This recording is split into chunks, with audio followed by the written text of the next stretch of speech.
What's up, everyone? If you're in your 20s like me, you probably noticed that money can feel like this overwhelming mystery. You're trying to figure out how to make it, save it, or maybe even grow it. Trust me, I'm right here with you. I'm on my own journey to build wealth. But here's what I learned, and quite frankly, is what I honestly believe.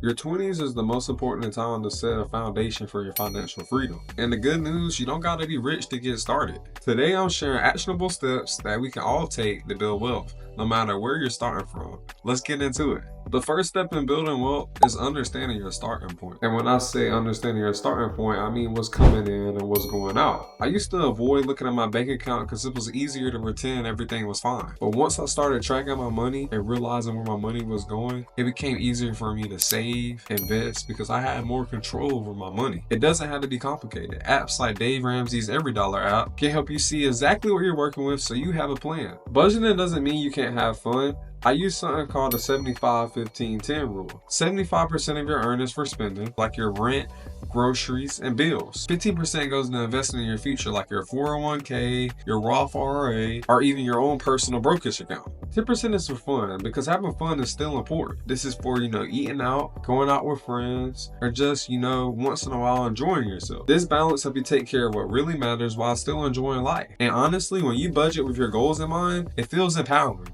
not restricted. Step 3, build an emergency fund. Life happens, car breaks down, medical bills pop up, a loved one gets sick. The unexpected always happens, and it tends to pop up at the worst possible time. That's why an emergency fund is a must. Start with $1,000. I know that seems like a lot at first, but break it down. That's $84 a month for the year. Once you hit that, aim for 3 to 6 months of expenses. Keep it in a high yield savings account like the one I use from Forbright. It's not just sitting there, it's growing. Step 4, invest early and often, even if it's small. Wow, I heard this saying at a really young age, but I wish somebody told me this earlier. The best time to start investing is yesterday. The next best time is today. If you start investing with just $50 a month at age 20 and get the average 10% return, you'll have over $200,000 by the age of 50. But if you wait to start investing at age 30, you'll only have $100,000. Time is your best asset when it comes to growing your money. And if you're not sure where to start, looking at assets like SPYD or SCHD. These are great for beginners because they're simple, affordable, and give you exposures to a lot of different companies, while also paying a dividend, if I may add. Step 5,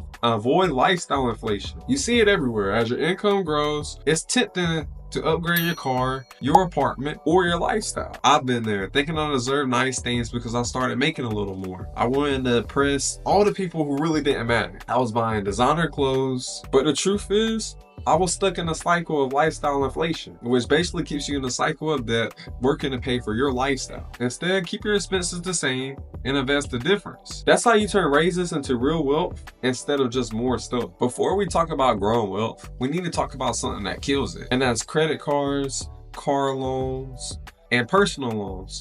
Yes, they might seem harmless, but they're designed to keep you paying more than you need to. Did you know the average credit card interest rate is over 20%?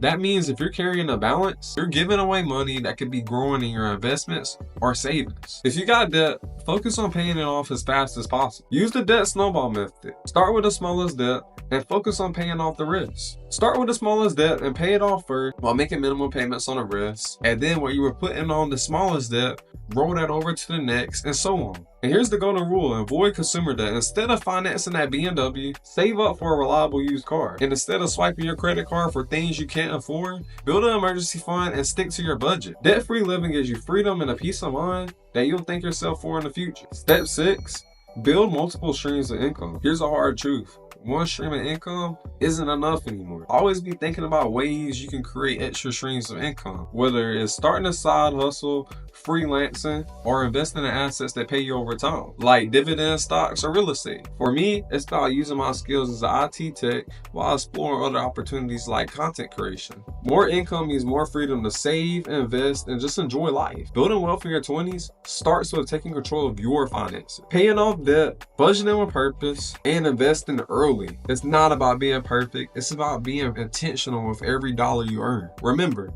the goal shouldn't be to have the newest car or the flashiest lifestyle. The goal is to create financial freedom that gives you options for the future. Let me know in the comments. Are you working on paying off debt, saving, or investing right now? And if this video helps you, hit like and subscribe to join me on this journey of wealth building. As always, I'm gonna catch y'all on the next one.